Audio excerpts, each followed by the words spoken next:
We're doing a bit of spring cleaning on Back to the City this week. Two of the interviews that we've been sitting on we're excited to put out. So I'm joined, as you can see, by both Doug and Paul from BEASTHEAD. After the end of Cyanet Radio, but in the Cyanet Radio studio, the three of us and Harry Reynolds, the frontman and vocalist in BEASTHEAD, of course, we joined and we talked about I Owe You for This, which is, of course, the name of the record, which now BEASTHEAD are on the cusp of releasing. Finally putting it out, yeah. So one of the things that we're going to be doing in today's uniquely structured episode is reminiscing and dipping into some highlights from the conversation that we had with Harry back in November or December, or whenever it was. And then there'll be some segments from a conversation that I had with Michael Ferrier, the front man from Fathom Lane. The Fathom Lane record comes out on Friday at the Turf Club. Cool. So yeah, without any further ado, segment number one. Here we go. I'm very excited to be joined by three members of BEASTHEAD. So I've got Harry and Doug and Paul in the studio with me. Welcome, guys. Thank you. Thank you. Thank you so much. Good to have you here under happier circumstances. Last time I spoke with Doug, he was in the process of regaining his trust in Minneapolis, having had all the gear stolen. Yeah, I don't know how many people saw the City Pages article. It sort of got spun as... Get their shit stolen and their faith in Minneapolis restored. Yeah. That was insane to see. You know, we had shared a couple photos, and within a couple days there was, I think 20,000 people had seen it or shared it or something. So that was great. And our faith was reaffirmed. Yeah. Reaffirmed is exactly the right word. But within a week, we had found some of it. We had called every pawn shop in the city, and some of it had been found there. We had found another piece of it.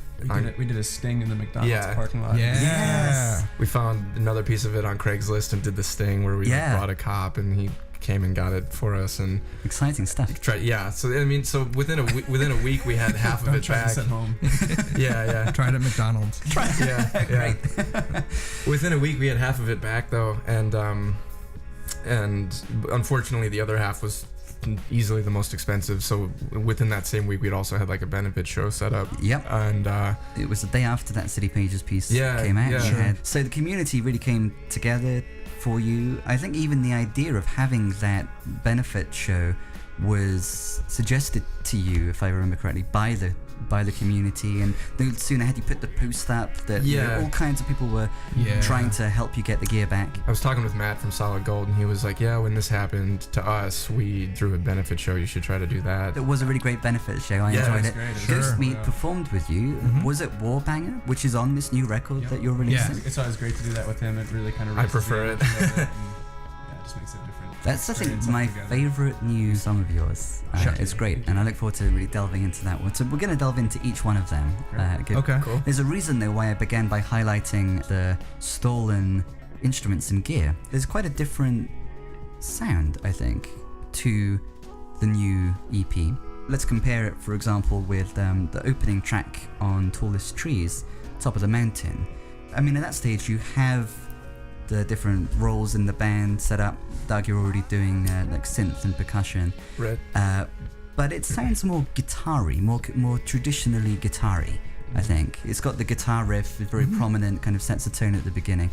And that kind of thing isn't happening so much, I think, on new EP. So how would you describe sonically the shift? Does it have anything to do with the gear going away and getting new gear, or not? I mean, I think with Tallest Trees, we'd all been making music together for a while. And excuse me, that one, we had just started playing around with things like drum machines and vocal effects, and there's a pretty clear, crossover between what we were doing before and what we were trying to do there. Right. With this one, I don't know if it had much to do with the gear getting stolen, because we got a lot of it back pretty quick. I think it had more than anything to do with just the way we had been starting to demo songs.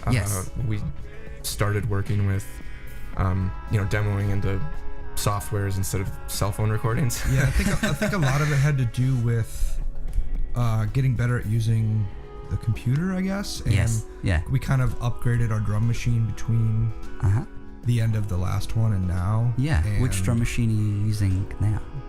It's Native Instruments. It's kind of a Machine combination. Micro. Now that we could sample, we didn't have to just use a laptop for beats backing tracks. Sure. We can throw in vocal backing tracks or guitar backing tracks, and usually if we do that, try to chop it up and make it sound not like what it started out as. Yeah. I've played What?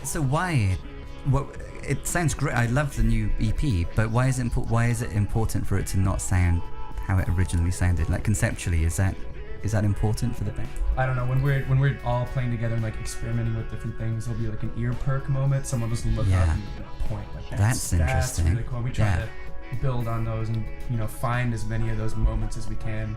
And I think the easiest way to do that is just taking something that sounds, the way you're used to it sounding, and then just trying to make it not sound like that as much as you can. And we worked around on so many things together with the instruments we started out on as teenagers, what you do, like guitar bass drums. Yeah. And so we've heard, everybody else play all the notes that you could possibly play on those. So if Nick plays something that's like a ear perk moment, like Harry said, and I can take that and pitch shift it and reverse it and chop it into a beat or something, then it's like it's exciting, and it's like it wasn't really done on purpose. And I guess some of that probably plays in with like all the different stuff we listen to, a lot of hip hop and stuff. And we actually have like a it's currently been shelved for a couple of years now, but like a 3 or 4 song EP with Glow Mechanics where we made all the beats, and it would start out. That's actually where we started really heavily. We would take live recordings from shows, and I'd go back and chop vocal and guitar samples out and make beats, and then give it to their producer, and he'd mix it and throw some of his own stuff in, and then they rapped over it. So we just did that kind of on a whim. Yeah. And that was maybe the first time it was like really ever kind of in our face. That was bluntly in our faces. That through collaborating with Glow Mechanics. Yeah. It was kind of cool just to hear them say, I want to rap on that. Yeah. Or you should get a rapper on that. It's like somewhere between having a band and someone producing beats for rappers, and then they said like, we're kind of like making our own source material to sample from. Cool. Exactly. That's exactly what you're doing. Yeah. So when you were doing this yet to be released 3-song EP with Glow Mechanics and Warbanger, which is on the new EP, how involved was Ghost Meat in this process of determining, you were saying kind of making your own samples? What was the nature of that collaboration?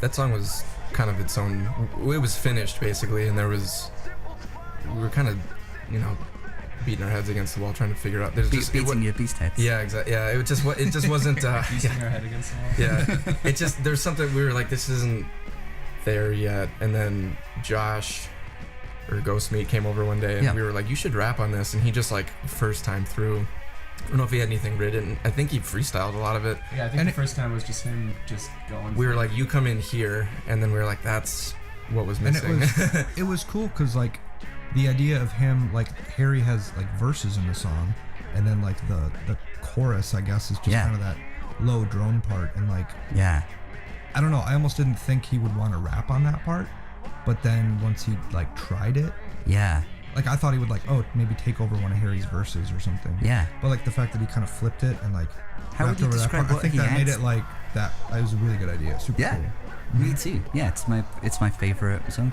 I love that on Tallest Trees you have one Josh, then Atlas. On different Sun, and then on this you have a different Josh. That was on purpose. Different. It's all in the master plan. Any Joshes out there?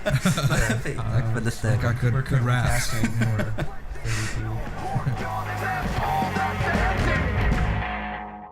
Thanks again to Doug and Paul from BEASTHEAD. Of course, we'll have an opportunity to catch them live at Ice House on Thursday. But in the meantime, we're going to take another journey through that frame, back into the dead of the Minneapolis winter. And I'll be talking, of course, to none other than the frontman and songwriter Michael Ferrier from Fathom Lane, who will be releasing this excellent record at the Turf Club this coming Friday. I'm honoured and excited to be joined by Michael Ferrier for, given that we're tracking this back in January, one of the first interviews Michael's having about the excellent new Fathom Lane record. Well, thanks, Simon, for having me, for sure. I'm really happy to be able to sit down with you and talk about it. How would you describe the relationship between this and Down by Half and Fathom Lane, the existing 2 LPs? Yeah. Well, the first 2 records we made in somewhat a similar fashion. We made both of the records at the Pearl with Zach Hollander. Oh, yes. Brother of Noah, manager of Monica. Yeah, exactly. And we were, super, stoked with how those turned out. For this one, it's like, trying to not do kind of the same thing again, because it felt like now was the time to kind of strike off and maybe do something different with some different people. Not that I wouldn't work with any of the people I worked with on the first 2 records again. I would look forward and I would welcome doing that. But I just felt like it was time, since we had kind of 2 records under our belt, to kind of strike off and kind of do something a little bit different. So we decided to make the record at the library in Northeast and with Matt Patrick. So that was I think a really good decision for us at the time. Yeah. It sounds like it was a good decision for you. So Matt Patrick, who is also now a member of the band in this manifestation. Exactly. Yeah. He kind of. It was funny.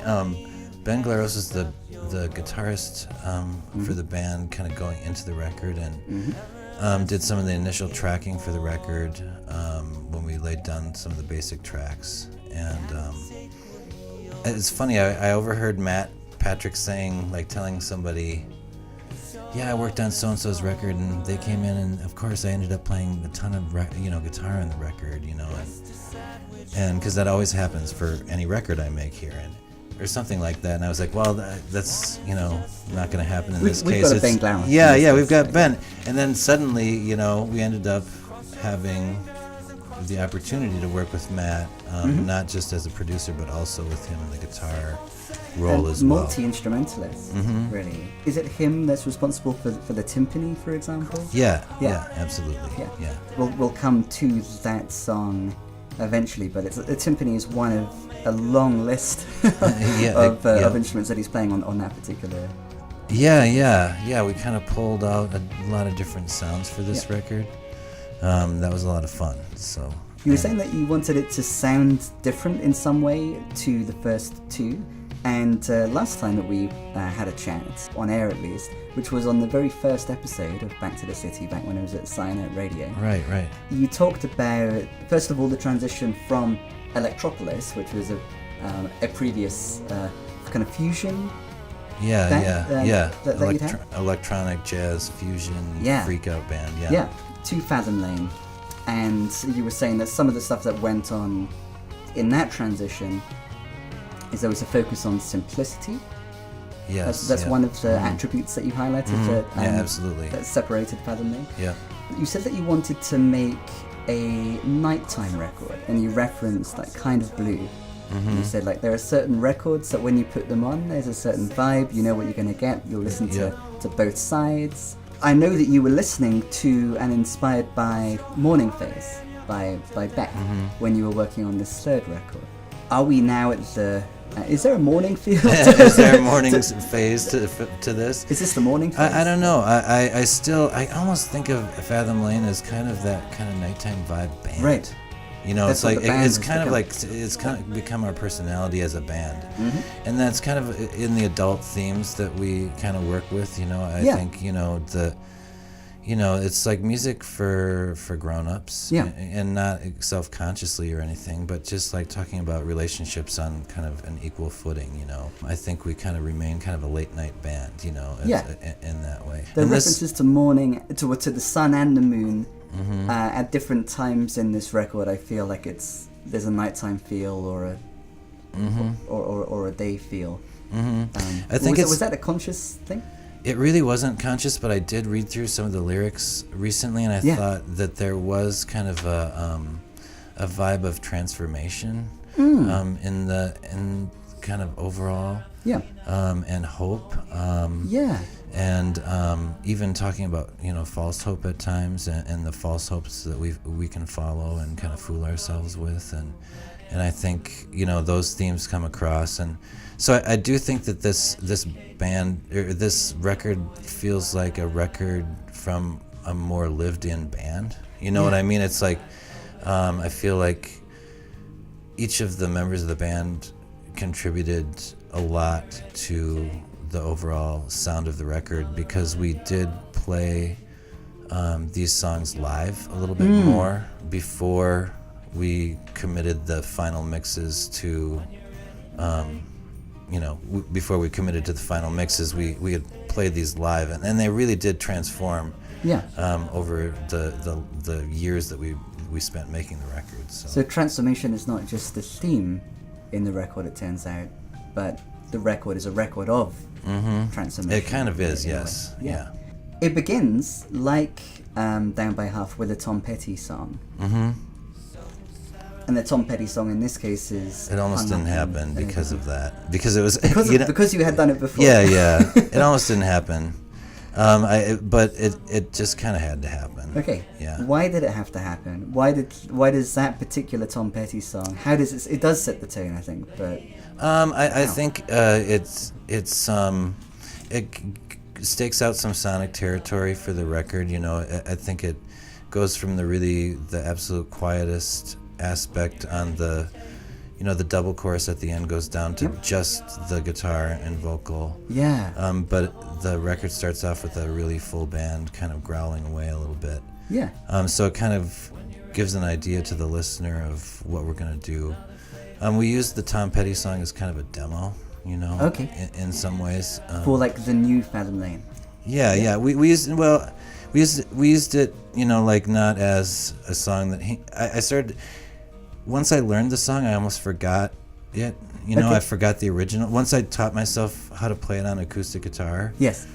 I really took the song as my own, and I just kind of tried to ignore his version. And so it was interesting after we got the mix done to go back and listen to his original version, and we did kind of use it as more of a demo vibe, because there's definitely some things that are very different from how Tom made his version of that song. What are some of the key differences? Just the overall vibe. I think ours is a little sunnier. His is a little more down in the mouth. Yeah. There's a couple melodic things. There's a few structural changes we made just to make it into more of a pop song. Yeah.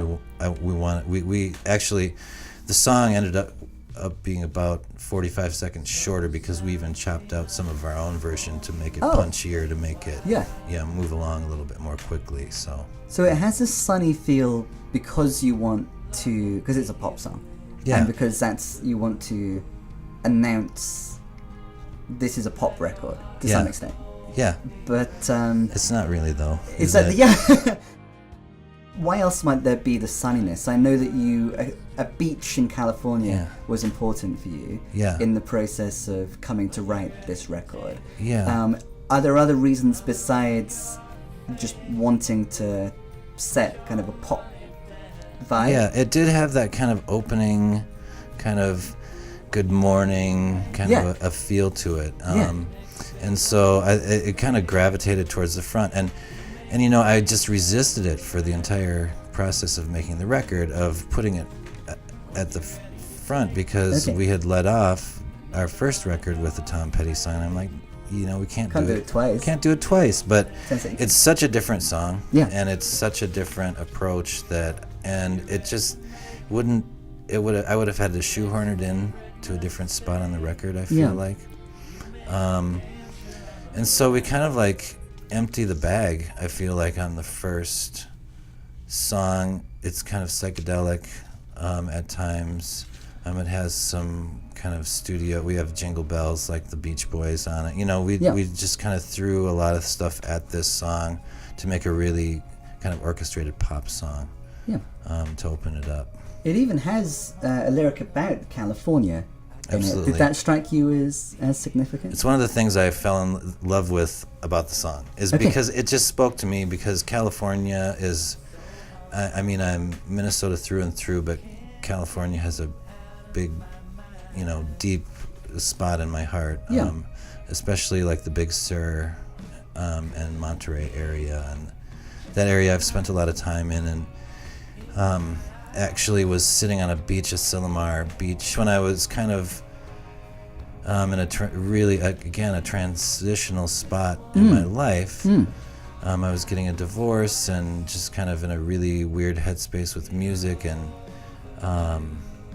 just kind of decided, I'm just going to do what I love, and I'm not going to care about what other people are thinking. I'm just going to make records that I want to make. I'm going to do the stuff I want to do. And it was just like at that beach, and it was watching the surfers. It's cold there, it's cold. I was there, in August, so, winter, in Northern California, because it gets cold there. But there were surfers out there in their full body suits, surfing, and I just thought, there's no reason they're doing what they're doing other than they want to, and it's fun, and it fills their soul. They're surfers. And you're Michael Ferrier. and it just fills their soul, and they kept coming back in and swimming back out and coming back in and swimming back out, and it was just like what they do, and I was like, dude, that's what you do, and so that was kind of the impetus for getting in the studio and starting to work on that first record. And so from the first record. So that name Asilomar has always kind of resonated with me, because it also means asylum by the sea. Asylum by the sea in particular. So a kind of nautical asylum. And I think the meaning, the double meaning of the word asylum can mean a good thing, a safe space, but it also can mean a crazy place, where the crazy people go. Be sent to the asylum, or you can be in asylum. Yeah. There's a really interesting, I'm glad you bring up asylum. There's a sense of asylum, exile, and home. There's two covers on the record, and the other one is Take Me Home, Country Roads. Take Me Home, Country Roads. Which is a wonderful choice, and it's just beautiful what you do with that. I just find it interesting that they're both linked to a sense of place. The Tom Petty song is certainly in your mind is linked to that particular beach. You were saying that the beach was cold. There's references to snow in the Tom Petty song, absolutely, and to California. There's many references to snow throughout the record too. So we have the sense of place. West Virginia, of course, is the place that gets the shout out, and that now Take Me Home, Country Roads is. I thought, should I regionalize this? Should I do North Mankato or just something like that? But no, it's like I had to keep the original lyrics, but I definitely didn't. I wanted to make the song take it to a different place, because it's been done in its kind of original form so many times. I wanted it to seem like maybe it was more of a little bit of a sense of dread that this country road was taking him to the back home. So interesting. There's a sense of the of it being fated, and fate is another term that keeps on coming up, I think, and embracing one's fate. So this metaphor of the surfers, there could be some, depending on your mindset, there could be something very liberating about thinking, I'm the surfer, or I'm the songwriter, let's do this. But there could also be something ominous. Or if you're recognizing who one is, or that one is a certain type of person. Yeah, indeed, you're on a certain trajectory. I was so glad to be asked to do that song. Basically, it came up because Daniel Grohl, songwriter in the Counterfactuals, from Northfield, asked me to be a part of a hootenanny, and one of the things one of the rules was you had to pick your first childhood favorite song that wasn't a children's song and play it. So thanks to Daniel. Yeah, and I was like, oh God, it's Country Roads. Dang it.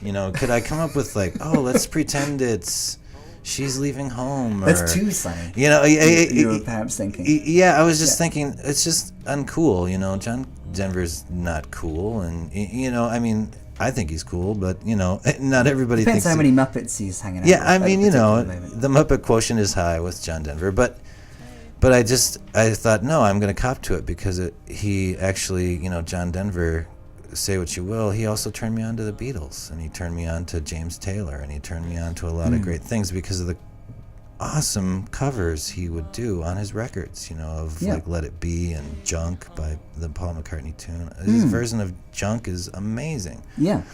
So I really have to credit him for because I heard his records first, Yeah. And I was like, oh, Let It Be is a Beatles song? Like when I, which some people think that about Perfect Day, perhaps. Yeah, exactly. Perfect Day is Lou Reed. Yeah.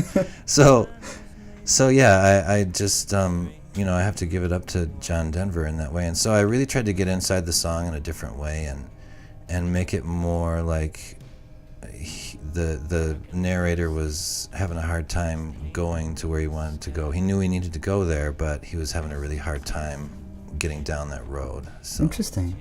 So once you'd made that decision then to perform that song just solo as Michael Ferrier at that particular hootenanny, at what point did you decide, actually, this country road song has legs? Because it sounds a lot more solitary, I think, than the original. How did you go about developing the version which is on the record with the band? Well, I played it at that hootenanny, and people reacted to it very positively. Yeah.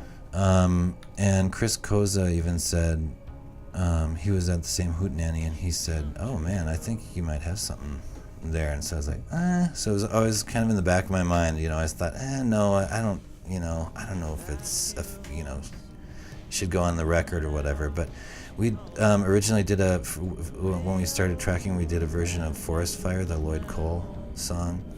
My original intention with Fathom Lane was, when we did the covers, like the first record, we were going to always cover a songwriter that I admired from Minnesota, or from the Minneapolis scene, which is why we did the Police song on the first record. Yeah, absolutely. And then we did the Tom Petty song. And then I would try to find a song by a famous songwriter that no one knew. Yeah. So that was Tom Petty. Yeah. So then the second record, we were going to do that, and we tried to record Today You Move by Trip Shakespeare, and it was just like, no, this doesn't work without the Trip Shakespeare guys singing it. So we decided to scrap the kind of pattern of, we had to, unfortunately. We just couldn't do it justice, or just do it the way we wanted to. There is a Minnesota connection with the John Denver song, too, because I think he married a girl who went to, St. Olaf. Oh, really? Who's from Northfield, and then there's the Northfield connection with Daniel, who asked me to do the song. So it's just okay, maybe it should go on the record, The Fathom Lane record comes out on Friday at the Turf Club. Yours comes out in the meantime at Ice House. Yep. Mm-hmm. So what's the date, and who do you have on the bill? Thursday, May 25th at Ice House, where we got Cool Pollution and Maker, and Keith Millions from Night Chain is going to do DJ sets, so that'll be pretty rad. So if you found yourself at Ice House on a Sunday night, that's what Night Chain is. Yeah. So you will have experienced Keith Millions DJing. Everybody knows Keith. Yeah. So a little bit of information first about the Fathom Lane show. That's going to be at the Turf Club with two other favourites of mine, so Tubba and Monica LaPlante. And that's on Friday, so there's double whammy, Thursday, Friday. Cool. Yeah. I will definitely be exhausted. Yeah. That's the day after the one we're doing. We're doing Thursday, and then they got that Friday. And then they've got the Friday. Oh, cool. Yeah. Back to back. It's very distracting having our physical presence here, of course. So we'll give you a break from the sight of us by reminiscing. Here's an image of us. It might look like flowers to you guys, but the viewers full well know that this is in fact a picture of us in the Cyanide Radio studio. Nice selfie. And, exactly. I remember that selfie. Yeah, me too. We'll be disappearing into that the frame past. and into the past before, and then we'll come back and we'll be excited about the future again. Which is the Thursday and the Friday. In that same segment, we'll hear about the track War Banger, and we'll hear the track War Banger. Nice.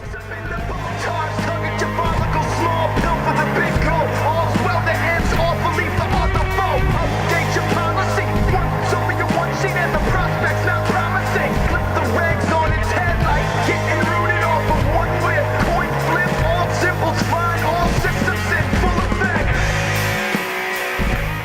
Well, there's a good old guitar solo on that, which there generally isn't. Lots of like hammering on and stuff. Right. So that's really interesting, like the hybrid in that song. Secretly, ever since we started writing, I was like, we have to make like one guitar solo, because I knew we were He was probably chomping at the bit of it, yeah. So whenever it came up, and I was like, nope, you gotta keep it. Yeah. I have to keep it. Yeah, and it's one of those things that those come up a lot where something like having a rockier solo in a hip hop song just stick with as soon those. as a conventional guitar solo becomes weird, Yeah, then it becomes right. Yeah. Right. Full circle. Yeah. So yeah, let's talk about Warbanger for a bit then. I'm really interested in the relationship between your original lyrics and Harry and what Ghostmeat is adding. Sure. So did he come up with his stuff on his own accord, just listening to the sound of the song and like paying attention to your lyrics, Harry, or did you guys explain what the song is about? Was it called Warbanger? I think it was called Warbanger. Yeah. And I think the way it went was we invited him to jam with us. Yeah. Just freestyle. Yeah. And then he came back to us, I think a week or 2 weeks later, and he's like, guys, like I actually wrote verses for this. The first time or two he came over, he'd kind of grab a mic once in a while, but he was mostly just sitting there like listening to it. The style of it too, with like it's basically ends up being, you know, verses between him and Harry back and forth. Verses. Basically, yeah, which is like another weird thing that popped up where we're like, can we just go verse for, you know, the whole song? And the only like verse, guitar solo.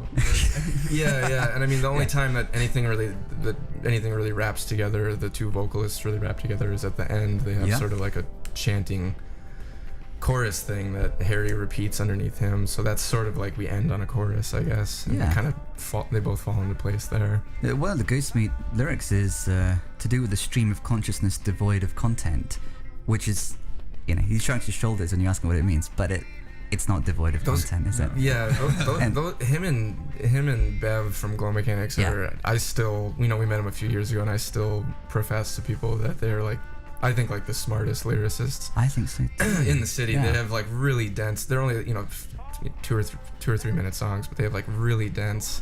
Really focused. Yeah. They're really good writers, and they're really smart. But you were saying before that he was listening and then finding a way to fit in. Yeah. And that almost seems conceptually central to the EP to me. Yeah. The idea listen is a lyric that comes up. So listening and talking, you know, keep on coming up. One of the tracks is called Fast Talker, and I love that the fastness of the talking is kind of captured in the way that the song title is spelt, with the two words kind of bleeding into one another. So talking fast, talking slow, listening, not listening. Not listening seems to be as important as listening in the record. And it almost seems to me there's so many addresses, so it's almost like we're overhearing snippets of conversation between a person and someone else, and we don't really know what the context is, but there's these intimate kind of meaningful statements, and we're almost left to kind of fill in the content. We have so much of that kind of stuff, it's almost as if that's a concept, that's a thread through the record, just the idea of addressing someone. So to begin with, and why is it called IOU for this? Why is the record called that? When we were kind of finished with the record, we looked at it and trying to figure out what common threads. Yeah. And the way it felt to me was, especially lyrically, it was like I'd written like a bunch of these notes from events, almost to myself, and that's what it became. Are you addressing yourself sometimes then? I address, I think, different things, but they're all like just conversations that I've had in my head between me. Yeah. One of them is a letter to my brother. One of them, like I write a verse to my sister. Okay, so my theory that it's like we're hearing bits of an address between people, but we don't know who these people are. Seems right. This is your actual brother and your actual sister. Is family important then? I think family's important in general. Families, well. But I think during the time that we were doing the record, I went through some family stuff, and that was the way I sort of dealt with it, I guess. And that's where like a lot of the lyrics came from. So that's a very accurate observation. I found it really interesting, the idea of return. So the song is originally about returning home. There's a sense of return insofar as you're returning to the first non-song for children song that you heard as a child. Yeah, returning to childhood, yeah. But you're also very much not returning. You're taking this song that everybody knows and you're radically transforming it. There's the lyric, I feel that I should have been home yesterday. Yeah. I think the way in which you deliver that lyric and the way in which this whole song is performed, we do have this sense of, okay, yes, I know where I'm heading, but I don't feel great necessarily about being on this trajectory. Right. Yeah. So,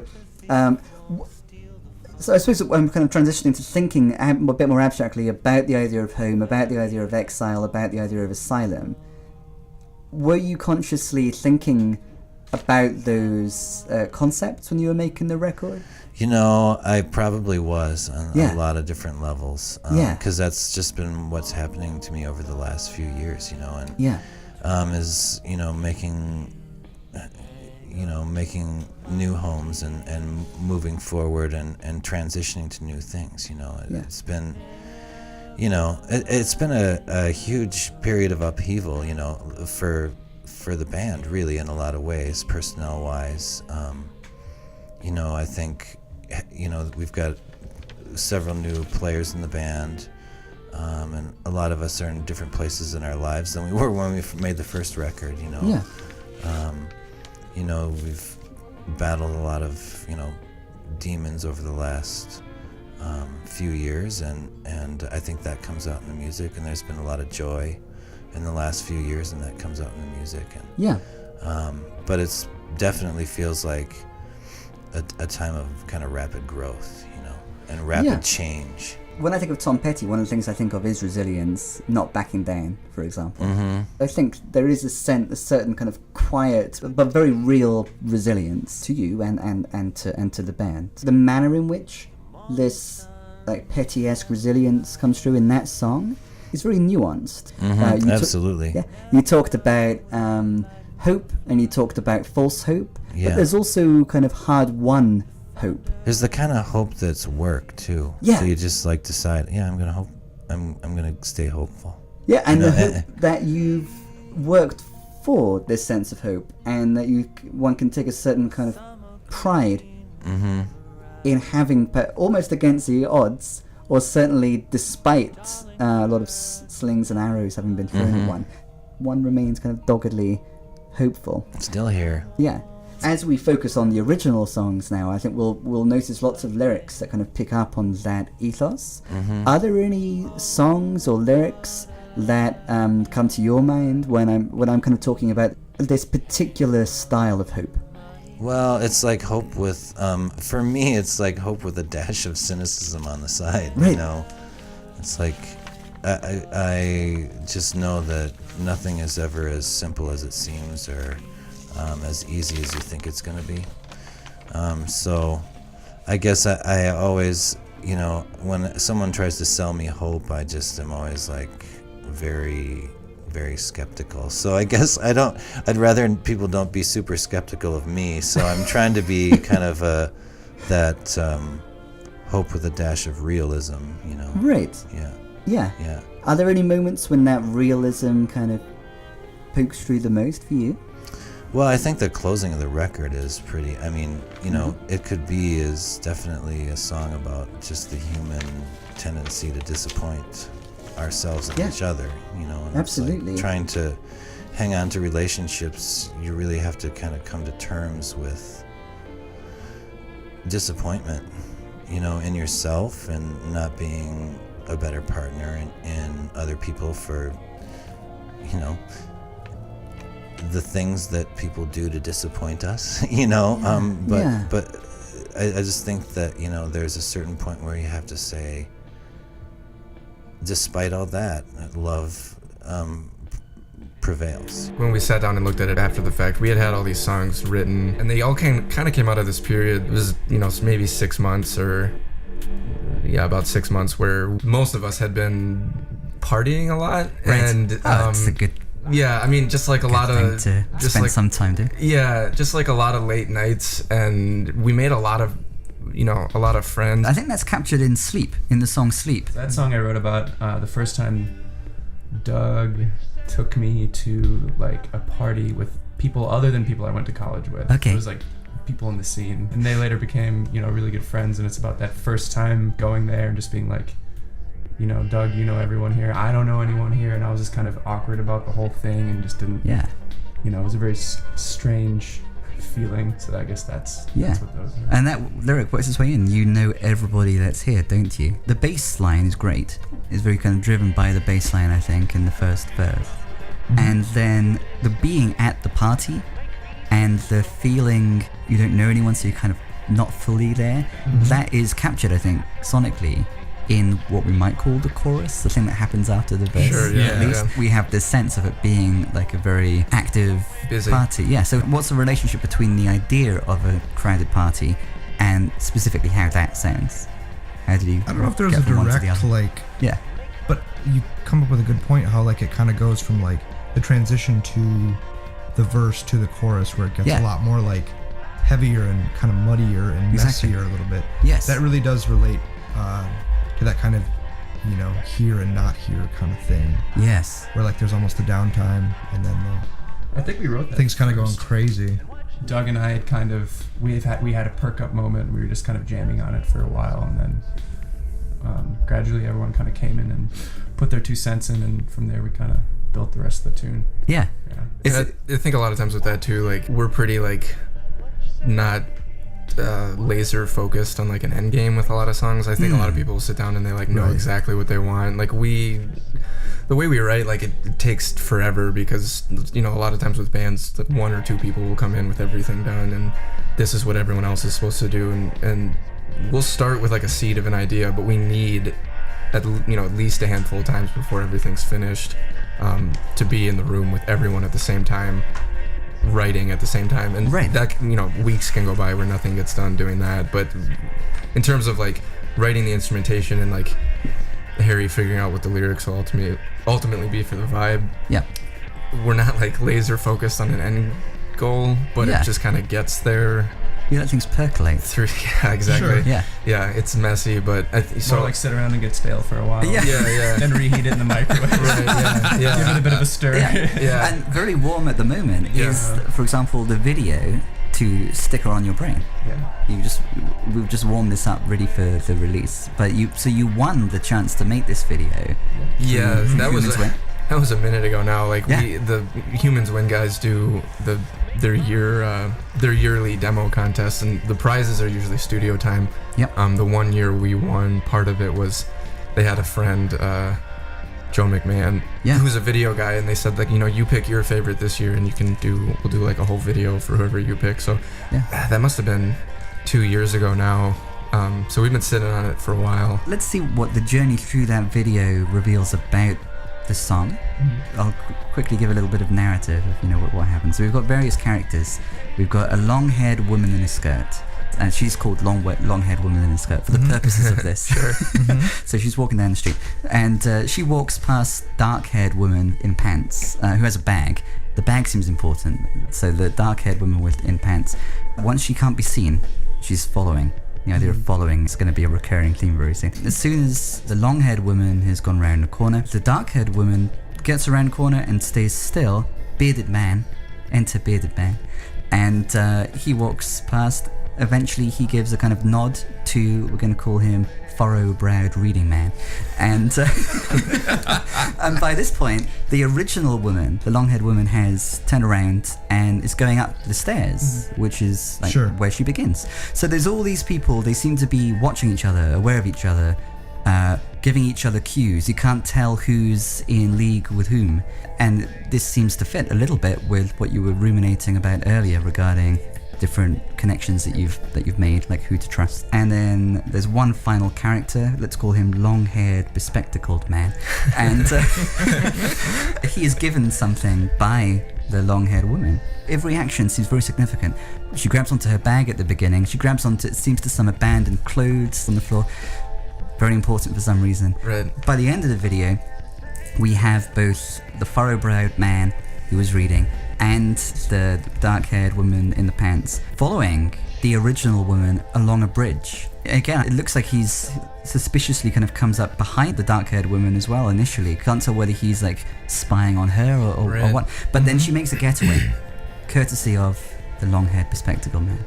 So that's the story of the video. Yes. How does that relate to the song? So when we met with Joe the first time, he had actually come in, did his homework already. Like he had taken. I'm trying to think of what the two movies were. If you guys remember, The French Connection. The French Connection, and what was the other one? I can see that. So he had taken these old movies and taken scenes without dialogue in them and cut them together himself differently from the movie, such that a way that like the motion of the people involved actually fit really well with the pacing of the song. Okay. So like with the French Connection, there was some chase scene, but it wasn't like a typical chase scene. Like these guys were sort of following one of the characters, and then there'd be like a shot through a store window to some. It was cut similarly to the way our video ended up, but he came in with his chase scene version of this scene in the French Connection, and had kind of said like, I immediately thought of this when I heard this song. The pacing's good. I cut it together such that like if you hadn't seen the movie, you'd kind of be formulating your own story as you went. I want to do something like that. Cool. So we spitballed a lot of ideas, a lot of bad ideas, how to do what he had done with his version of this chase scene, and kind of get, you know, the person watching to do a lot of the things you said, where you're making connections or wondering what this is, who's or why, who's bad, who's good, is anybody, are they all bad, are they all good? The final version really captures that. Yeah, well. We didn't want to clearly feed it to everyone. You can watch it and like formulate how you think things are going down, I guess. And it's not cut and dry, kind of on purpose. It's really just a brilliant coy to get more views. You have to watch it over and many over times. and over. Yeah. We're going to get so many comments. The sense of paranoia and uncertainty, is that something that's in the original song? I'm filled with paranoia. What was the other word you used? Uncertainty. Oh, lots of uncertainty. Lots of uncertainty. I was going to ask, when you made your list of different recurring themes, I also made a list of recurring themes. I wonder how much more than we did. Overlap there is. I think you've done more homework on what this. List? You did on the entire record. Paranoia is on the list. Yes. Claustrophobia. Sure. Surveillance, a sense of being, and that comes through in the video, of people being watched. But I think fear of surveillance, more to the paranoia fear of aspect. surveillance. Yes, fear. Paranoia of surveillance. Yeah. And knowledge.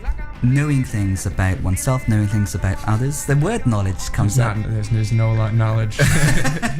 Well, to me, there were three questions that seem important. What do you know? Who do you know?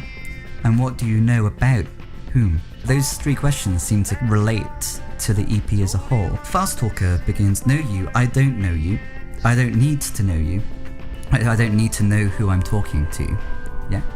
And but then later on in the same song, I know you. Like I know exactly what you're going to do. So like within that song, it's almost like a sense of spying or surveillance, just even within that song. Sure. So what's happening in that particular instance, the transition from I don't know you to I know exactly what you were going to do? I think with that one, sort of like I was just saying with the video, a lot of aspects of these songs is there's a lot of pieces for you to, and you said it earlier too, kind of like fill in the narrative for yourself. Yes. Fast Talker is maybe one of the more, that might be true for that one more than any of the other ones, where it can be generalized to, you know, relationships you have with a friend or like a, you know, a boyfriend or girlfriend, and like a general labeled relationship where it's unique because the person is unique, but they're your sister or friend or girlfriend or boyfriend or something, and like because of that you're already, you know what to expect from them, even if it's you know what I mean, as soon as they're labeled as something in relation to you, whether the people end up being in a relationship or whether they're just engaged in a conversation, some kind of bond forms. And even if it's just my interlocutor, like I know what to expect from my interlocutor, whereas I don't really know the person, kind of thing. And I think that came too from, like I said, that time period all these songs came from. You know, you meet someone at 5 a.m. at some get together, you think you know how it's going to pan out with that person, and then maybe a few months goes by and they're like super close friend, or you know, maybe you get introduced to someone a little more formally in a less seedy situation, and they turn out to be the worst thing to happen to you. Interesting. So Harry goes to the party, doesn't know anyone to begin with. By the end of it, there's been lots of interlocutors, and he feels like he does know them, and he knows exactly what they're going to do. And then a bit of time passes, and those relationships develop or go sour or whatever, and then he reflects on it. and then we end up with the record. Yeah, something like that. Yeah, the lyrics at least. Yeah. He's good at this. Yeah. What is better than us? Another kind of quintessential Fathom Lane thing is the mode of address. There's often very subtle, talking again about nuance and subtlety, shifts in the chorus, and something like that happens and it could be. So, oh, but I will try, can you hang on, my dear, never mind the road I've gone to get here is the chorus. But then it becomes, oh, but I will try, so please hang on, my dear. There's all kinds of stuff like that in Fathom Lane. So, what are you doing with those kind of minor changes like that? I like a turn of phrase that makes you go, oh, I didn't see that going quite that way. And I think that's what, one of the things that I like about songs that turn me on, that the first time you hear them, they might surprise you a little bit. And so I think that's kind of what I was trying to go for in that song, just kind of talking about the inevitable things that would happen, including the fact that I'm going to disappoint you in the future. Right. So yeah, I think that one, that's one of those songs that has kind of you have to kind of wait for it, and it kind of pays you off in the chorus. Yeah. So, yeah. It has in the verses there are metaphors that seem almost like they could be in a Shakespearean sonnet, but they're inverted. So one can imagine a more conventional thing for a lover to be doing is saying, I will, I'll control the weather. I'll do X, Y, and Z to the sun, moon, and stars. But the lyrics to the opening verse are, the evening sun will never fall, the tides won't ebb and flow at all, the moon will look away, it could be the winter thief won't take the fall, the very earth won't tilt at all, and I won't let you down again. How were you led to that way of I have no idea. This? I really don't know how I got to that one, but I do know that it was one of the things that kind of surprised me about the song, was that it was the way that kind of turned at the end. Yeah. I think that I was trying to talk to myself a little bit, and giving myself some advice. I think there's a few songs on this record where I'm talking to myself, Yeah. I don't want to give them away or anything, because I think songs are for everybody to enjoy for themselves, but there's that first rush of love that you have, and the other person can do no wrong. Yeah. And that part is so easy, and it's fun, and it's awesome, and you just if we could always just stay there, wouldn't it be just awesome? Yeah, surfing on the beach, but in the summer. Right, but it's like the stuff that really is the most important kind of love, or the most enduring loves that you have in your life. I think, whether it be romantic love or any kind of love, are the ones that kind of accept that is just the beginning of the story. That the disappointment is bound to come, and you just need to know that it's going to be there. And is that something that you can deal with and move on from, and still love the other person through? So the most significant human relations are those that have survived some kind of ordeal. Yeah, indeed. We've been talking about the weather a little, and I referenced snow. I said snow is referred to in the Tom Petty song. It is referred to in track 4, Sarafina. Sarafina, yeah. And it's also referred to in Snow is Blue. It seems like in Snow is Blue, you're coming to this perception, recognizing something that is out of the ordinary, but there's some kind of truth to it. Is it a metaphor?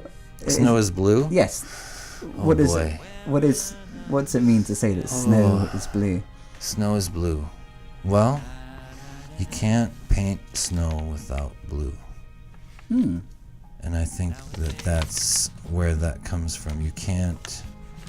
I think we think of snow as this thing that's white, but if you look at Russian paintings of snow, and the Russian painters obviously are probably the most adept at painting snow, Yeah, lots of practice. Lots of practice. Lots of subject matter, but it's blue. It's all shadows and light, and there's a blue cast to it. And so that was that concept of like that things are different from what they seem. You know, you think you're seeing white, and you look at those paintings and you'd swear to God, you know, if someone said, well, what color is that painting? You'd say white. Yep. Because it's snow, you know? But the painter has so beautifully used all these different tones of blue to represent this thing that's white. Yeah. And like so, this red skull behind you, or exactly. pink skull behind you. Exactly. Yeah. So it's just, you know, that things on the surface are not maybe what they seem, and that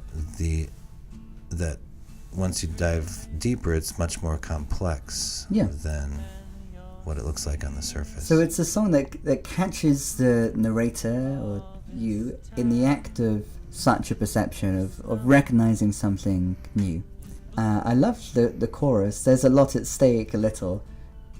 And it seems to tie in with the idea of fate, sizing up your fate. Am I quoting that correctly? Mm-hmm. We were talking about fate, almost, you know, the idea of the surfer being fated to be a surfer, Michael Ferrier being fated to be the songwriter. You know, we're fated to return home in a way. Part of it is jumping off too. You know, it's like sometimes you have to go. Fate isn't predetermined. You have to seize it. Yeah. You know, you have to make it. And I think that concept, I was teaching myself about that with this band, and during the time that this band was happening, you know, I was like kind of like saying, okay, I'm done messing around with what other people's expectations or rules are for me. Yeah. I just want to I want to seize my own way. I want to make my own way. I'm going to make my own choices and do my own thing. Given that fate is fate, sizing it up is about the most active thing that one could do to fate, I think. And waking up that inner ache a little is the following lyric. So, to what extent is this record the record of the awakening of an ache? Well, I mean, I just think that also means wake that inner ache a little. Wow. Yeah, this is a loaded song for me. This is a really loaded song for me. Yeah.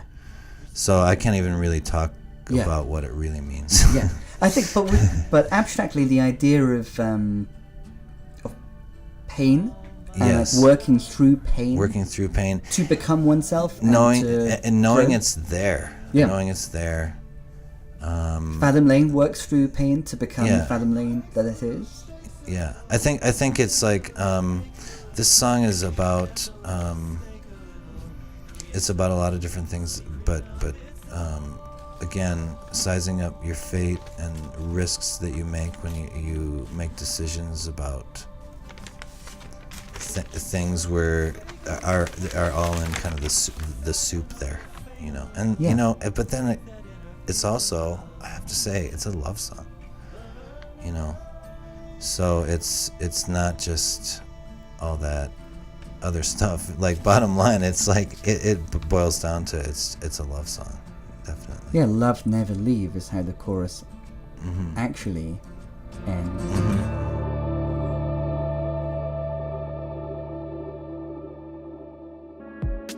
What is the significance of fast and slow talking, or taking it slow, taking it fast? Because, for example, in Keep Up, I meant to tell you, take it slow, is a lyric. And then similarly in Ikare, is that what it's called? Yep. Tell me what you used to know, tell me what you're feeling, I'll tell you how it goes steady. And it seems like this going steady and taking it slow seem to be advised by the record, which is also reflecting on going too fast and the potentially being a stream of consciousness devoid of content. Right. I think that, again, that plays into the myriad of relationships these songs were written about. You know, with Keep Up, the instrumental and the lyrics are definitely slower than the other songs. Yeah. So, you know, the people or person that song is about and the relationship with them is definitely in a different context than like Fast Talker. These songs, I think, all came pretty far away from each other. Like, it was over a long period of time, and I think what we'd usually do is just write the music, and even if we have the song down, the lyrics were just constantly changing. Right. So. Yeah, because you're experimenting and you're finding the right sound and the right feel. At what stage did you determine when to process the vocals in different ways? Because it seems to me significant, the lyric, I can't keep feeling, has a pretty heavy effect on it. It's processed in a particular way that fits with the content of I can't keep feeling to me. So how do you make these decisions, either in that particular case or in general? That's been something we've done since I think the first EP. Yeah. Doug had pulled me into his room, and it was the first time I'd ever heard Polisa, and Doug kind of played a couple tunes for me. He was like, this is what they're doing, this is really, really, really cool, we should try something like this. And I think within a couple weeks I bought my first auto-tune. Right. And ever since then it's just been playing with it and finding out different things that you can do, and just trying to figure out how to use those things so that they're not just you flipping it on because you can. Right. Yeah. I think in the beginning I wrote everything with the auto-tune, and then we kind of sat back and was like, maybe we should only use it when it's we actually definitely not a one-trick pony by this stage. Yeah, and I mean, so with the first EP, that was the first time we'd started playing with vocal effects, and admittedly, and I don't regret it, and I don't think anybody does, but admittedly, we had them on a lot in those first songs just because it was fun. We hadn't pretty much. I mean, it was sounded cool. Yeah, I mean, it was it was like having your first guitar and buying your first muff pedal, and you just go crazy with it. We did that, and then when we went back to started putting lyrics and vocals over these songs, it was just, we realized how we could use not even just auto-tune, but kicking in octave droppers or choruses or looping and layering vocals. We could use those in spots to evoke certain emotions for certain lyrics or certain parts in the song. So that was something we actually thought out going into this, where it was just we can do, we'll just do a pretty thin verse, and then when it ramps up here, we'll, this part's heavier or something, we'll throw in an octave drop. We just went back and grew up with it a little bit and thought about lots of messing, lots of late nights just experimenting with all the different things you can do. Yeah, well, it shows definitely. And when we had started using it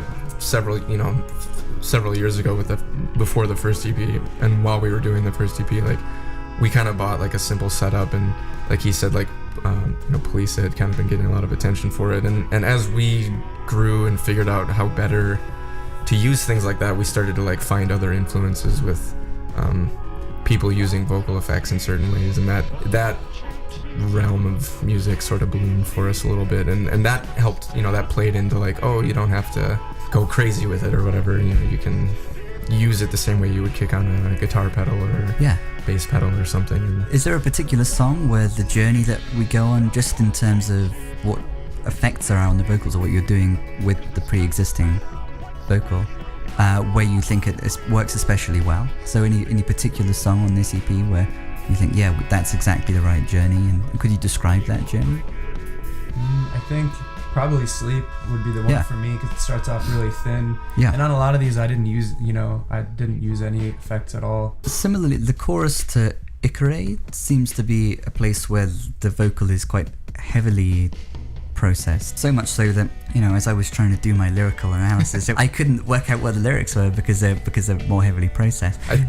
Is that important too? Sometimes is the effect purposefully making the words unintelligible for some reason? Or? I think the way I think it started was, like I said, I don't normally write lyrics because of the lyrics. I write them because they fit the noises I want to make with my mouth. Yeah. And I think that song was written earlier on in the process, so it just kind of came out jumbled. I think just personally on a listening level, when stuff is on that border between what the words are and you don't know, which I think we end up hitting a fair amount. Absolutely. I think that helps just the general replay value of music to me. Okay, to figure it out and it's like a different level of denseness. Yeah, because you can kind of Rather sing than like along, but you saying a ton of is it words right? that you are super clear or fast or whatever. Yeah. Jamming a bunch of words in there. There's a lot less words, but it's like the melody and like what the words actually are. There's like a search to figure it all out.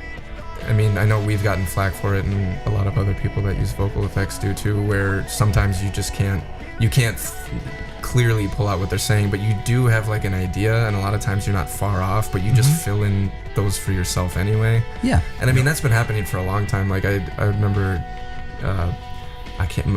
my mom was singing along to like Steve Miller Band one day in the car, and she had everything wrong in the chorus, and she's just like, no, me and my sister, we used to sing this at camp, and I was like, no, so I mean, I think I did the same thing with that song. It's just, yeah, I didn't know it was Big Old Jet Airliner. She thought it was Pink Hotel with a light on. I didn't know it was that lyric for but that's my point, is like that kind of thing's been happening since before people have been using vocal effects, and people have been getting around it the same way, where they like will fill it in for themselves, however much may need be, and that works fine. I think recently with the advent of vocal pedals and processing, it's easy to call that out as a scapegoat, but I mean, I don't know. What I was led to when I was trying to work out what was happening near the end of Sleep was this.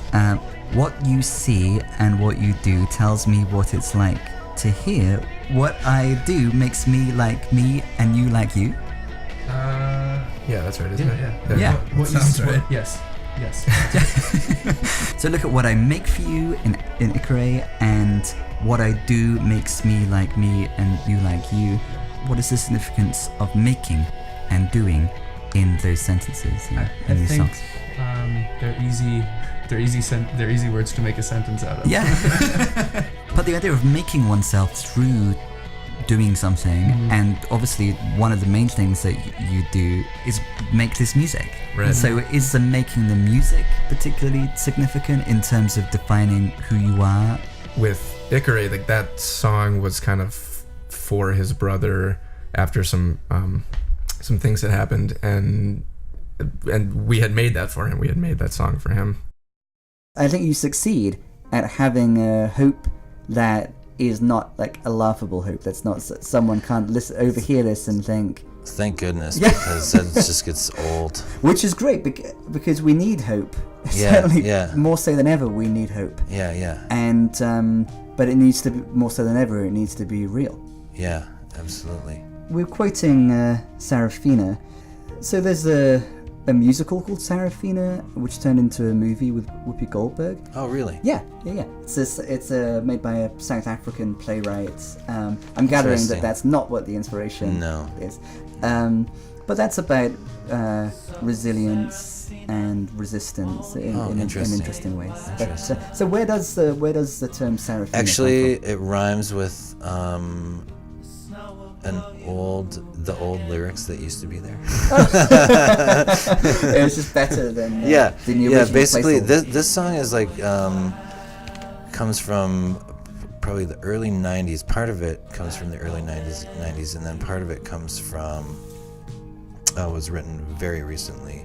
Because you had a band even before Electropolis called The Fire Underwater. Yeah, Fire Underwater. And some of these songs, I know Zero, for example, were originally Fire Underwater songs. And you were saying it was some radically different forms. Yeah. And you were reminded of the song Zero by Little M, by your son. Yeah. Saying he was scared of zeros on the clock face. Yep. And you thought, I have a song. Yeah. Called that actually it's like pre-prepared. Yeah. Saying don't be scared of zero because everything begins with zero. Yeah. Again, the idea actually of being at rock bottom, needing to be there, being at zero. Yep. Everybody starts there. You get back to zero a few times during your life. Yeah. Zero and Sarafina were both started off as Fire Underwater songs. Zero, both of them are radically different now. Sarafina started off as with a different title, and never really got recorded or finished or whatever. So that one was pretty unformed, and so I took the part of that song that I still really liked, and then I patched it up with some new stuff that I really liked as well. So now I like the whole thing. Yeah, I really like the whole thing too. Yeah. I really like the fact that it has the lyric, "The snow will blow you black and blue," following shortly after "Snow is blue." That seems weird. I never even made that connection. The blue snow will make you blue. Yeah.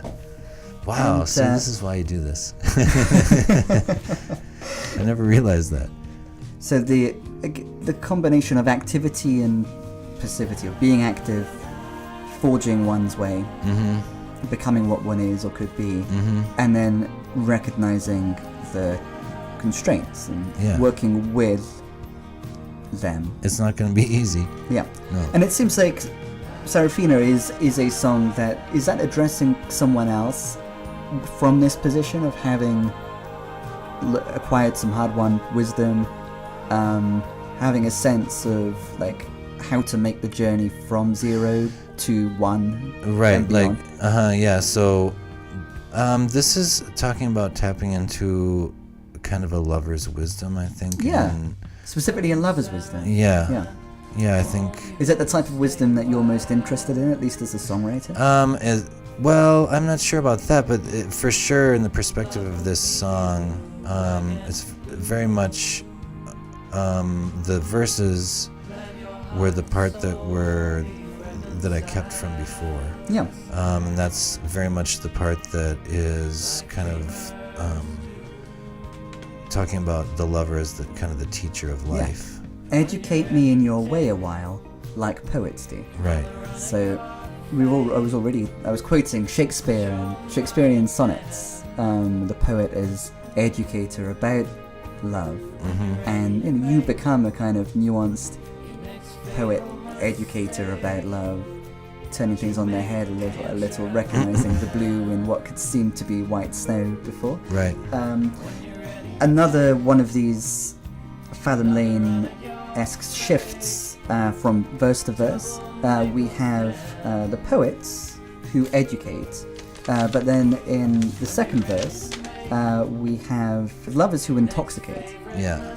So in the first verse, we have educate me in your way a while like poets do. Poets in the second educating, verse, lovers intoxicating. Me. Yep.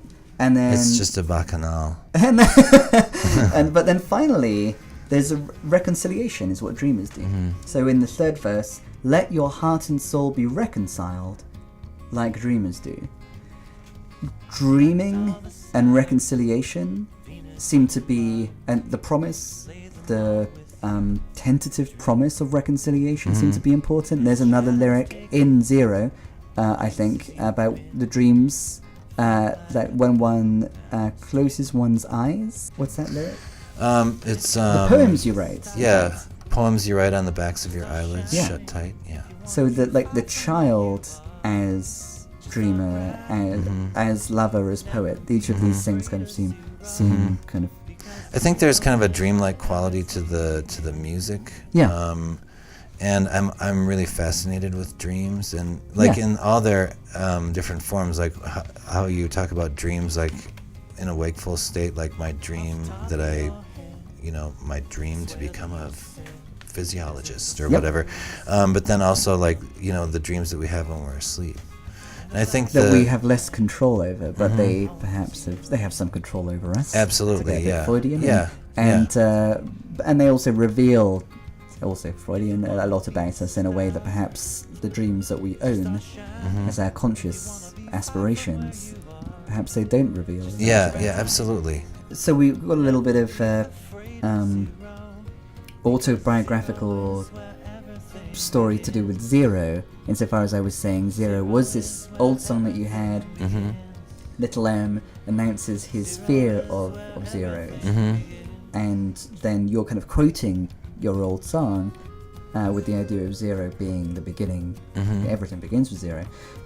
How did 0, the version that works its way onto this record, is it informed in other ways by that interaction or other interactions with your son? Oh, absolutely. That one actually, like has a lot. Yeah, I basically that one I just kept the chorus from the old song and rewrote all the verses thinking about my son, and also some of the lines were things that he said. Like the second verse starts off. I can't remember what. Off the top of your head? Yeah, off the top of your head. I swear that you said there's a little sun breeze, so I'll turn out the light. And he had said to me one day, there was like that dappled sunlight. Yeah. He was like 2 or 3, like 3 years old, and there was like that dappled sunlight on the wall. And we had the lights on, and he said, "Oh, Dad, there's a sun breeze in here, so I'm just gonna turn off the light." And I was like, "Wow, sun breeze! I love that." So I was like, that has to go in the song. So it's like realizing that the snow is blue. Yeah, like the sun has a breeze. Yeah, and it just was so poetic, and it just came right directly, no filter, just right out of his mouth, and I just was really turned on by that, and so there are, several other lines that are about him. He talked about collecting stars, that he loved stars, and so he wanted to collect them all, and so the song, starts out, "Collect all the stars." Yeah, that's the opening lyric. Mm-hmm. IOU for this is one of many possible titles that is like an address to someone and kind of picks up on that aspect. Right. But what's specific about the idea of owing and the speaker owing something to someone else for something in particular? I like the this. It's very vague, but obviously in the mind of the speaker, very specific. I think when you hear someone owes something for someone, it can be more concrete, like you owe them, a favor, or they helped you out or something. But this can just be like you gained something from this interaction or this relationship with somebody. Yeah, you gained an EP out of it. Yeah, right. Yeah. I mean, you can owe somebody for something you got out of a relationship and interaction with someone, whether or not that can actually be repaid, or you just feel like you got something out of this. Sure. Even if you didn't expect to, which there's some gratitude there, I think. Yeah. Oh, great. Of course. In the that can go, a lot of different ways. Yeah. To kind of all of the different subjects and people and just everything. Like, I don't know. Yeah. You're listening to our music, we owe you or something. Yeah. It goes as far as that, I think. It's general, like a lot of the song themes and how they fit together, and I think they can kind of be loosely applied to the situations these songs were written about, and cool. If someone's listening to it, it can be ideally like applied to something that they relate to in one of the songs, I guess. Well, of the 6 songs on the EP, by my reckoning, only about 2.5 were about me, which is about how many years you've known me. So you don't owe me anything. So I won't. Good. We don't have a lot. I won't reveal which songs. But I'm quite certain. Right. Sure. Yeah. You can just highlight them in the booklet. Yeah. But as we near the end, let's return to my favorite, which is Warbanger. And the idea of endings is important in Warbanger. At the end, there's a lyric about the end. It's all about the end. Yeah. At the end. Sure. Yeah. But it's about the end before the end too, because Ghost Meat has "All's well that ends awfully for other folk," which is a very good lyric, isn't it? Love that line. Yeah. He's got so many gems in that song. Like once over your one sheet, prospects not promising. Oh my God, I get that one line stuck in my head all the time. Yeah. So as we get closer to our end, what's going on with endings in that song? We live with him right now. He'll probably see me tonight after this and be like, or whenever this comes out, and be like, that's not at all what that was about. But I think like I said, a lot of what he came up with for that song, I think traditionally the idea would be like the vocalists get together and like write the lyrics together. He got a lot of it from just the vibes he was getting from listening to that song, the instruments and words Harry was singing. And I could be wrong, like I said, but I think he got a sense of urgency from that song. It's an urgent song. It is. It's a banger. Yeah, it's a banger. He doesn't, and but he it's doesn't. a warlike banger. He does. And conflict. He doesn't. Exactly. He doesn't go after anybody specifically, but I think a lot of what he ended up writing was like a calling out of a lot of things he sees that he's not okay with. A lot of it ended up being an urgent calling out of all of that. So, you know, what's more urgent than the end of something, I think, is Great. how he got that. Yeah. House now a sound, have you powered down within the hour, place your doubts of bets, all praise is spent, return the drooling pistols, don't mistake this for regret, but at what point is it stream of consciousness devoid of content, all hail the person who spoke last, fast and slightly above average, or better yet, all present, confidence times compliments is different than inflated ego with an audience of zero. Throughout the record, there's this calling of people out, Sure. and then all hail the person who spoke last. Yeah. It's like, no, maybe we haven't. This person hasn't like resolved the problem or understood. Especially now with everything going on, there's a lot of people that kind of blindly follow the last thing they heard, whether it was on social media or through a fake news site or something. Or loudly say the last thing they thought. Yeah, exactly. That might have been what he was getting at there and critiquing. Shut down, eggs up in the bone jars, tug at your follicle, small pill for the big goal. All's well that ends awfully for other foe. Update your policy, once over your one sheet and the prospect's not promising. Flip the regs on its head like getting rooted off of one whip. Coin flip, all symbols fine, all systems in full effect.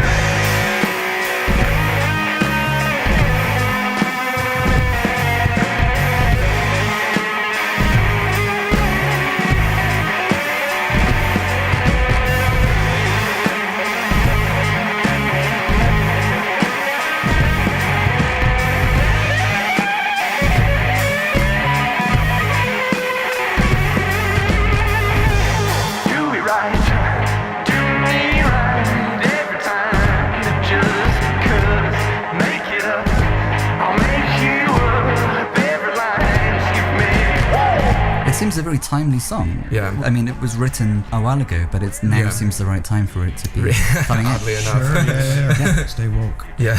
Yes. Yeah. Please. Minds often open, rented bottles often empty, tempting. Everybody gets on in the land of plenty. No pork dog, and that's all that's the ending. Minds often open, rented bottles often empty, tempting. Everybody gets on in the land of plenty. No pork dog, and that's all that's the ending.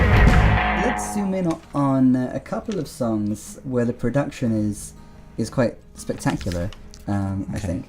So Disaster Bird is one of them. In the chorus says, suddenly the sound you never want to hear is playing like a symphony in your ear. Mm-hmm. Can you describe what's happening sonically in the chorus? Because I think it's really... It's great how the chorus suddenly sounds very different from the verse. Yeah. And that actually evolved over time. Yeah. It was really something that we took a few swings at. Okay. Because it's very different from how we started playing it live. Mm-hmm. And we really I wanted something kind of arresting or different to happen there, but I didn't also want it in to the be... chorus. Yeah, in the chorus. But I didn't want it to be like, all of a sudden, we have distorted guitars kick in here. You know, it was just like, it needed to be subtle. Yeah. And somewhat... Like the perceptions. And everything else somewhat piercing, but also you didn't really want to drive people away from that first chorus either, because it is a chorus after all. So it definitely has a change of tone there. Yeah. Even if it's a chorus about the sound you don't want to hear. Right. And that's I definitely wanted to bring that out because it was so pretty before. We had like this pretty suddenly with this really beautiful lush background. I was like, no, sounds too pretty. No, it's just that's not the sound you never want to hear. Yeah, it needs to be jarring. Yeah. There's something relentless, you know. When the Hammond organ comes in. Yeah, something kind of relentless, you know, Contributing that's like not going to go away. So. Yeah. And Alex Young, I think, is playing the drums on this one. Yep. He comes in, the first lyric in the second verse is, you've been hit. So I love how the drums hit at that moment. It's kind of onomatopoeic. But the first verse, there are shakers. And I get a sense in terms of there's that kind like of a drum march. Yeah, it's like a gallows march. Yeah, gallows march is a good way to put it. So that's exactly what I described that to Alex. You know, I said, he's like, well, what do you want to, what is this song about? You know, it's like kind of March to the Gallows. It's like, you know, this person is getting the worst news of their life, or the news they don't want to hear, but it's like they can't avoid it anymore. Yeah. You know, so they're heading home on the country road to what yeah, fate exactly. has determined, but they're going to meet fate head on. Yep. So that's what that kind of that march is, that kind of slow, dirgy march at the beginning. Right. Why is it called Disaster Bear? Because it's the sound you never want to hear. Right. And you know, being sung by a beautiful bird. Yeah. So like in the chorus, there's the incongruity of the dissonance and the beauty. So the la la da da and the dirge in the verse, because that's a lyric is la la da da. Oh yeah, it's like yeah. Yep. Yeah. Wow. And you have the laurels on strings, which were arranged by Corey Grossman. Yes, and that Corey kicks in near the end. Yeah. Corey is amazing. I was so happy to work with Corey.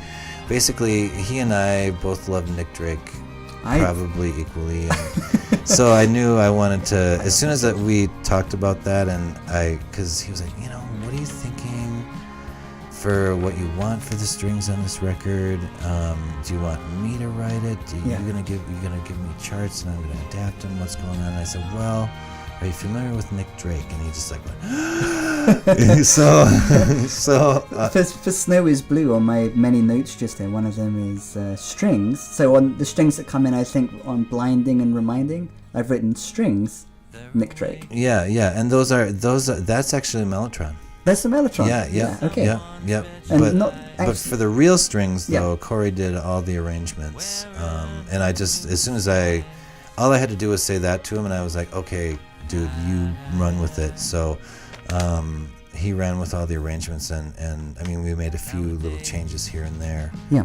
But really, essentially, that's all his work there. The Mellotron, it's not its only appearance on the record. It's also on The Great and Magnificent, The Great and Magnificent, which I think is the most striking in terms of production. That's the one where... well, Ashley, that's her first solo Fathom Lane song. We haven't even talked about Ashley Still once. Oh, this entire time. and so she's like a huge part of this band. Yeah. So you talked with me previously, you were talking about her as a necessary component, like an antidote to the male protagonist. Here, she, in the song, The Great Magnificent, she takes center stage.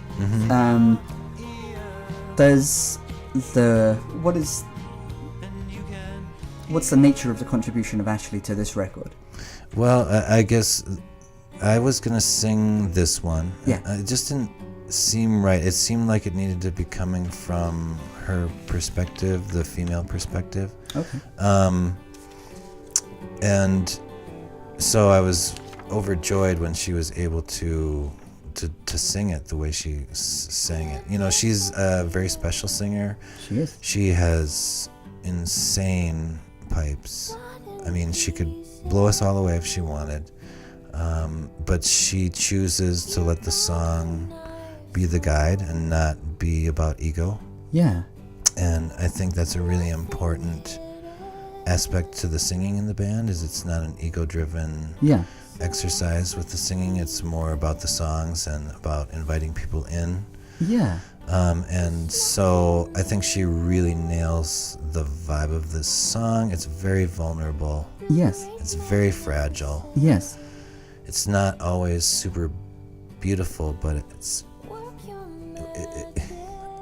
pretty. It's not always very pretty, but it's beautiful. You know what I mean? It's darkly beautiful. The Great Magnificence. Yeah. And so I think it, she just she nailed it.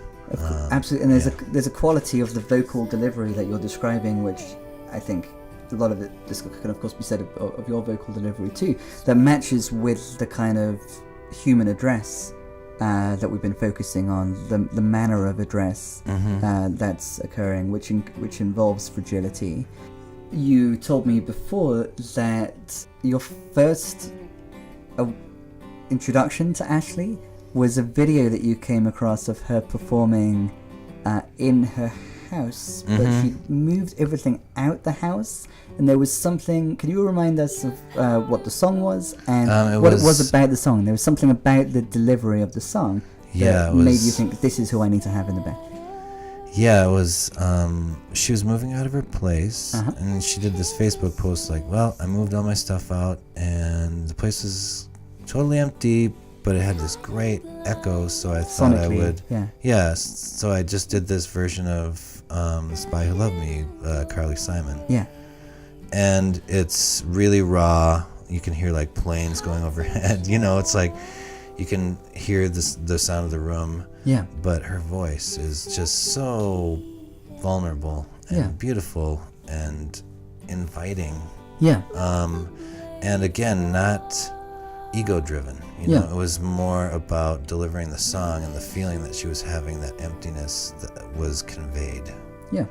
And I was like, okay, there's someone who I could work with who already does what I am picturing that I want to do. You know, so I that's why I contacted her, because I wouldn't have to really describe that to her. She already knows that's inherently what she does. So there was something about her delivery of that song that drew you to her and made you realize she's the right person for this band.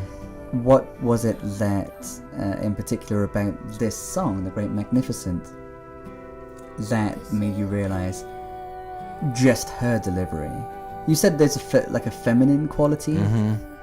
What there's the fragility. I just didn't think that I could ever nail the kind of the fragile quality of the song. The chorus is, now I see you, now I don't, disappearing into smoke. And so it's this person feels like they are at the mercy of the other person, you know, that they really are like being manipulated magically. Right. From this, so this one's a pretty dark song. Yeah. If other songs are informed by a hope of perhaps reconciliation, of working on, and there's a prior working on a relationship, working on a human interaction, and it's pre-established that would be a good thing. That this is worth it. The work is work, but it will be worth it. This one is the rock bottom one. This one is the one where you're kind of messing with stuff that maybe you shouldn't be messing with. Perhaps some of the hardest stuff to translate into a pop song, and you've managed it. Can you talk a little bit about the process of taking that experience and transforming it into song? Yeah, I guess what I started off was this feeling of emptiness that I was feeling at the time. You know, I must have been going through, and it was the first line was that I came up with for the song. I remember was now I see you, now I don't. Yeah. And I think it was from the perspective of now you see me, now you don't, and that was kind of like I was taking the persona of the magician when I first started writing it. But it turned around to the other perspective of, you know, the one who's being kind of manipulated by the magician. So it's the now you see me, now you don't. And so from there I just started spinning off different ideas of like different metaphors using magic and using like things that magicians do, and kind of like equating that with a love or maybe a relationship that's maybe more on the abusive side, or I don't even want to say abusive, but more on the rough side of the fence, you know. Yeah. So yeah, there's a dynamic that would involve a lot of work, perhaps talking about work, and then there is this beautiful percussive component. So Matt Patrick is not only on the timpani at the end, but there's cymbals. But he's on cymbals, bass, glockenspiel, tubular bell. Basically, me and Matt made this. me and Matt made this one. Yeah, I played the guitar, I think, on this one and a few other things. But he fills in all the other stuff. So sonically, it's really great to have interesting. someone like Matt around. Yeah. When And you it's can- almost like the opposite of disappearing into smoke. There's something kind of celebratory, just about being in the studio and incorporating all of that. Mm-hmm. But yeah, there is that thing. He's, those are like the magic bombs going off at the end. Yeah. So playing at the magician's role. That's how I now see it. It's Yeah. like it didn't start off that way, but the song really went in that direction, and now I see like that the end is like the disappearing. The sound of the electronic sound. That happens at the end. It is very like things are disappearing. So that's The just smoke and mirrors. Yeah, the smoke and mirrors. Which is a lyric, and the smoke and mirrors that could get in the way of the kind of hopeful existential journey that, for the most part, is kind of guiding us. This sense that there is work to be done. Let's do the work. Does that one song kind of stand out then as almost like the other side of the coin, as almost a threat to the ethos that we were talking about earlier? In a way, or it's a recognition of it, definitely. Yeah. Definitely. And it's there. It's been there in my life, and so it's that this is the song on the that addresses that, I guess, or the one that I used to address it for me. Yeah. We should highlight the collaborations. I was saying that the questions are what you know, who you know, what you know about whom. You know people that live inside a sweet spot. One of them, of course, is Ghost Meat, but also Jacob and Amy from Fort Wilson Riot. And they are on the song Sticker on Your Brain. What does Sticker on Your Brain mean? Quite literally, when I wrote it, it's about this girl that I was just like trying to date for a while. I was super into her. I was 22 years old. I just couldn't get her off of my mind. I just couldn't do it, and I felt like I had to rip the band-aid of her just off of my brain, because it was just terrible and just really toxic. So then that's where that came out. And were Jacob and Amy involved in the process of determining the lyrics? No, like we came in, everything was done when we came in, and Jacob was actually helping run the boards while we were tracking it. I was kind of thinking in the back of my head the whole day, like, God, that'd be really cool if he sang on it, because he's a great vocalist. Yeah. And not only did he do that, but he grabbed me at the end of the day and he's just like, I just called Amy, like she's gonna come in, like, is that okay? We have some ideas. And I was like, yeah, that'd be great. What I thought was awesome about having him there was we do spend a lot of time like sitting on instrumental parts or vocals or lyrics, and sometimes it can get lost what we were going for originally, or it's there and it's what we settled on, but it's just kind of gone stale. What I really liked was Jacob was learning the words for singing harmonies and stuff, and there was a couple times he pointed out, he's just like, God, that's a really good. He just said like, he's just like, yeah, these are great. Like lyrics don't always need to be this grandiose thing. You found a simple way to say what you're trying to say, and like this part and this part like are really stuck in my head. And then they kind of formulated what they were going to do. What it contributes to the song is more important than what it allegedly means when we hold it down in isolation. Exactly. And it was fun with them too, because they're so good together. But they were doing in every respect. They were doing things together, trying things together. They were trying things separate. We threw them through the auto-tune and like a couple guitar pedals just for fun. And I don't know what we ended up with between all of that. Like it's all mixed in somehow, but sounds dangerous. Throwing Jacob and Amy through guitar pedals. And that's what I was like, because they started off just straight into the board. And I don't know who thought of it. I think it might have been Jacob, but I don't think they do that kind of thing a lot. So they were like, let's. They were play with our voices. Exactly, and they were excited. Do BEASTHEAD with our voices. Right, and like I said, I don't know where we ended up at the end. It was some mix of straight in. It's a mix of all. But I love how that very social period of partying and everything, where Doug meets people first, presumably, and then he introduces him to Harry and Nick and Paul. I love how it ends with this EP, where some of the songs are gifts back to some of the people met, and of course some of the others are collaborations with the people met. Yeah, exactly. Sure. Which seems very appropriate. So thanks very much for joining us, guys. Yeah, thank you. Thank you. Yeah, you're very welcome indeed.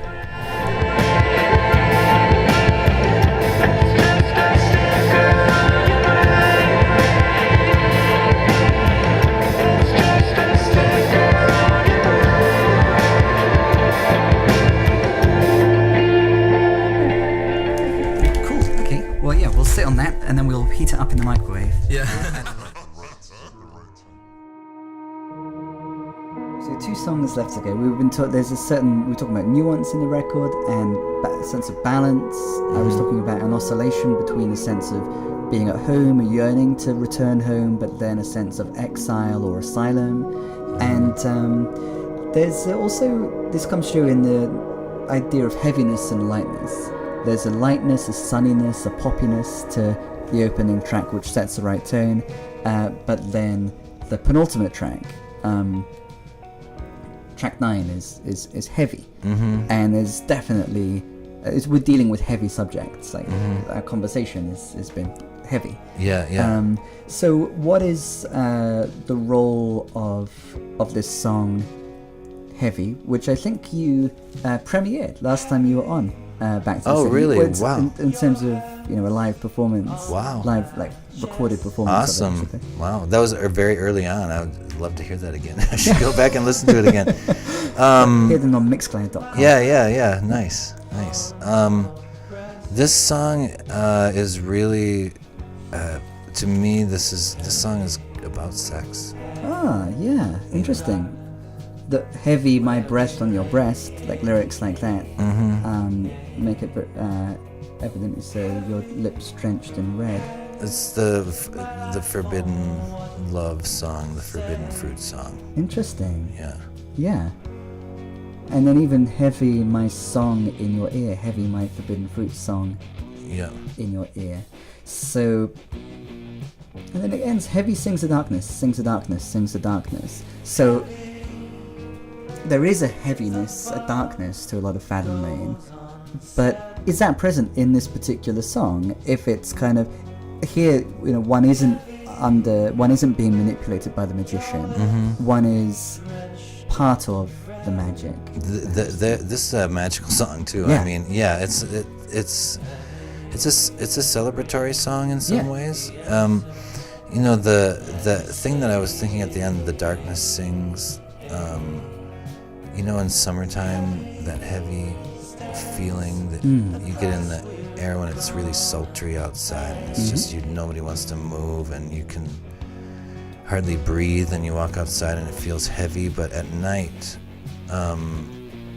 when the darkness takes over, the cicadas start to sing. Oh yeah, and it's just like, and you hear the tree frogs going back and forth between the trees and so forth, and so I was thinking of that, that darkness, that heavy darkness, and thinking about how musical it is, and how there's sounds there and beauty, and even though it's thought to be just so, everyone kind of dreads, that kind of weather, I kind of take a kind of certain satisfaction in it, Don't be afraid of the darkness and the magic. The darkness and the magic are where the journey begins, perhaps, where something begins. Not necessarily, they're not necessarily the threats that they might appear to be in The Great Magnificent. And then the final track that we haven't focused on, I think it strikes me as an obvious single, is Fingers and Toes. And you're not alone. That one gets a lot of attention at our, or not a reaction, I should say, at our shows when we play it. And when we started playing it, we'd finish and people would, whoa, well, okay, I guess that, I guess that's a good one. Yeah. So we'll keep that one. So it's one of the ones we recorded last, actually. So it was one of the most recently written songs. Okay. And that one came very, very quickly and easily to me, which I wish every song would. We got notified that we were maybe going to be opening for the Jayhawks, and I love the Jayhawks, and so I was pretty excited about it. But the gig didn't come through, but when it was still a possibility, I was really excited, and so I was sitting at the breakfast table, and I thought, hey, I love the Jayhawks, those guys are great. Yeah, there's a song in my head, and I was thinking, oh yeah, that song is great. Oh yeah, that's a great Jayhawks song. What song is that? And I was like, wait a minute, that's not a Jayhawks song.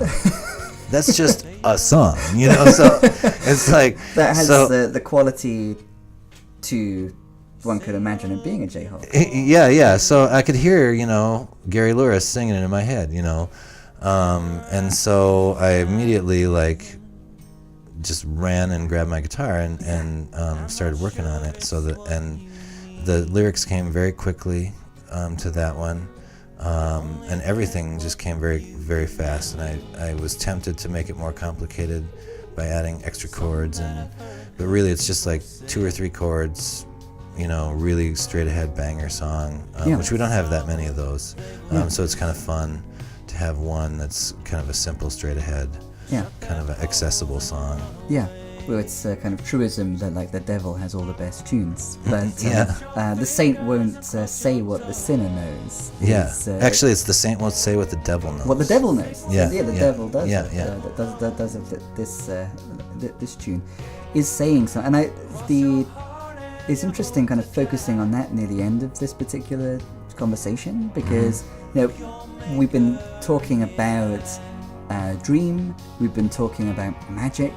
And we've been talking about entering these uncharted regions where if you open yourself up to new perceptions, you recognize that the snow is blue or whatever it is that you recognize and learn. And there is this sense of, it seems to be kind of elaborate, although it's kind of rock song which is immediate and powerful, it does seem to be kind of elaborating again a little bit on the particular stance that seems to be necessary for the type of development that the record is a record of, and just is perhaps just quintessentially the Fathom Lane stance as well. And the opening lyric, you're only looking for dominion, you're only looking for release. It seems to be very much the wisdom of a certain type of wisdom here. We've been thinking about different ways of being, different ways of interacting, different things. One might desire to be the manipulator, one might desire to be free of the manipulator, free of the manipulation. And as much as it is like a rocker, it's also one of the most confidently reflective, these are my reflections on human nature. Yeah, well, good. I'm glad. So, I'm glad we're putting it out there. Yeah. Is that something that you're conscious of in the song? And it's Tom Petty songs do that too. Every once in a while, I try to be a little wise in my lyrics. Yeah. I think I find that to be kind of human affirming, you give me some of your whiz, I'll give you some of mine, if you learn something, because bring it my way, here's some of what I've, I don't know everything, but here's a couple. And it redeems the rock bottom moments, because we do learn things from them. Yes, we absolutely do. And a song like this is exactly the right place to communicate. Yeah, and the thing is I also I try to be a little self-deprecating about it. I think that line is, you never asked me my opinion, and I'm not sure it's what you need. You never asked me my opinion, and I'm not sure it's what you need. So that I do at least finish it up by saying, hey, I know that you don't care, but I'll say it. But do listen to what the saint won't say. There are hopefully little nuggets in there every once in a while. Yeah. So. Well, there's a lot of nuggets, a lot of gold in the record, which is going to be released at the Turf Club. Yep, absolutely. I will certainly be there. Thank you so much for your time. Thank you, Simon, today. And thanks for all the amazing questions and the great discussion. So that's enough time traveling for one episode. We've been all over the place. I'm glad to have those 2 interviews out, and I'm excited for the imminent release of said records. One last time, where do we go to witness BEASTHEAD? Yeah, Ice House, Thursday, May 25th. Yep, and then the following day is, of course, Fathom Lane at the Turf Club. I've been Simon Calder. I will remain so, and I'll remain in one time zone for the most part going forward. Yeah. And this has been Back to the City. Thank you very much for joining me. 2/5 of BEASTHEAD. Yeah. Look forward to joining you in your cohorts. Yeah. On Thursday. Yeah, thanks for having us, man. Appreciate it. Thank you. You're very welcome Yeah. indeed.